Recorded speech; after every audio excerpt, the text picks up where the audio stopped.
अपने फैसले खुद ले सकते हैं। हम अपने फैसले खुद ले सकते हैं और चुनाव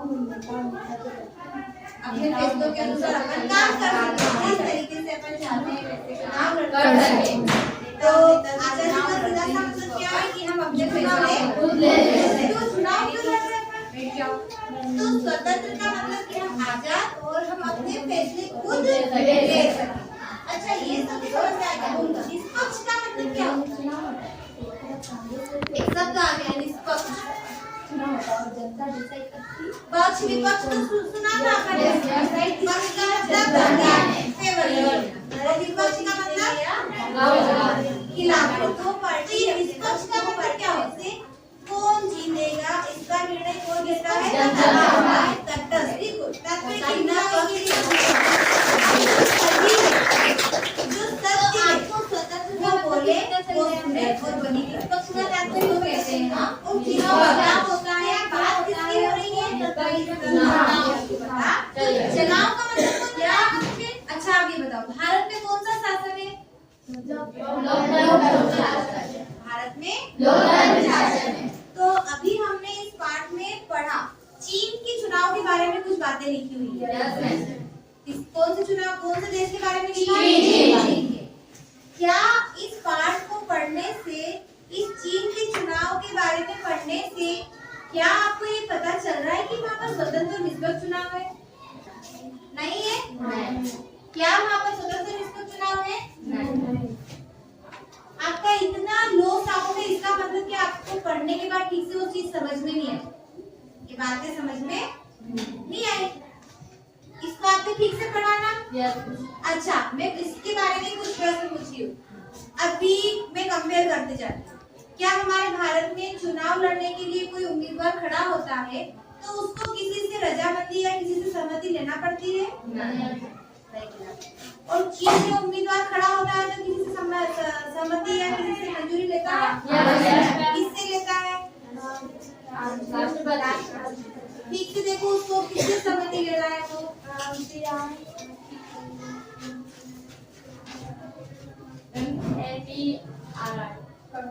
किससे सहमति ले रहा है?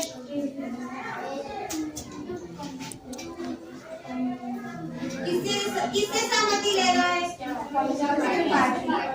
फिर से प्रश्न करते, अगर भारत में कोई उम्मीदवार खड़ा होता है तो क्या उसको किसी से सहमति, चुनाव लड़ने के लिए क्या उसको किसी से सहमति लेना पड़ती है? नहीं। अगर चीन में कोई उम्मीदवार खड़ा हो रहा है इस पाठ के अनुसार, तो क्या वहाँ पर उम्मीदवार को किसी से सहमति लेना पड़ रही है?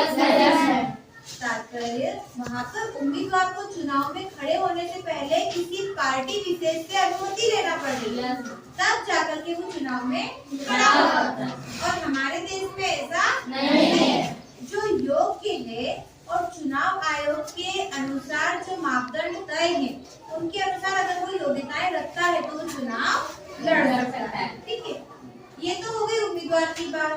तो यहाँ पर किससे सहमति ले रहा है वो? कम्युनिस्ट पार्टी से सहमति लेता है। और यहाँ पर किसी से सहमति की आवश्यकता नहीं है, किसी से नहीं। ठीक है, किसी से सहमति की आवश्यकता नहीं, लेकिन चीन में है।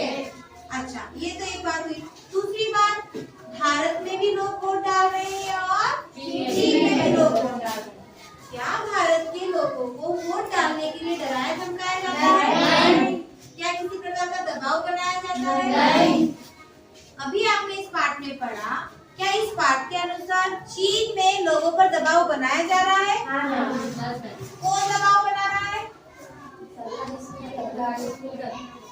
सरकारी स्कूल के अध्यापक। किसको बोल रहे हैं? क्या बोल रहे हैं? अपने माँ बाप को PRI के लिए वोट दे। PRI क्या है? एक पार्टी है। PRI क्या है? एक पार्टी है, एक राजनीतिक दल है। और वो राजनीतिक दल, हमने देखा कि कक्षा अध्यापक बच्चों को कह रहा है कि आप घर जाकर के अपने मम्मी पापा से कहना कि PRI पार्टी को वोट दे। क्या हमारे स्कूल में ऐसा कभी हुआ? नहीं। क्या इतनी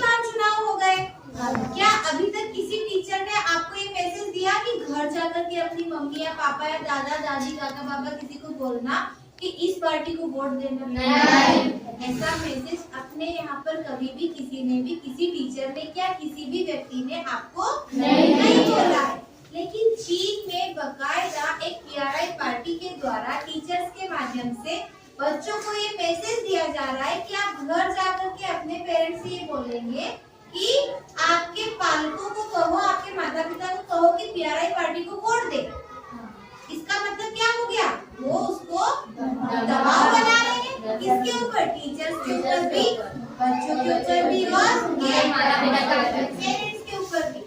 तो अपने यहाँ पर जनता एकदम फ्री है वोट देने के लिए, एकदम फ्री। और यहाँ पर दबाव में कौन दबाव बना रहा है उनके ऊपर? अध्यापक। अध्यापक किसके माध्यम से दबाव बना रहा है? पीआरआई क्या है? क्या हमारे भारत में भी पार्टियां हैं? कोई एक दो पार्टी के नाम बताओ। पार्टियां है ना अपने यहाँ भी, राजनीतिक पार्टियां। हाँ बताओ। कांग्रेस, बीजेपी और आम जनता पार्टी और वेरी गुड शिवसेना। वो ऐसी अपने यहाँ पर पार्टियां राजनीतिक दल हैं। तो हमारे यहाँ पर भी वैसी राजनीतिक पार्टियां हैं और चीन में भी राजनीतिक पार्टियां हैं। तो चीन में राजनीतिक पार्टी में से जो पीआरआई पार्टी है उसका पूरा नाम क्या है? पीआरआई का इंस्टीट्यूशनल रिवॉल्यूशनरी पार्टी। तो ये जो पीआरआई पार्टी है वो किस काम के लिए विख्यात है? क्यों कुख्यात है? वो किस काम के लिए प्रसिद्ध है? वो गुंडागर्दी।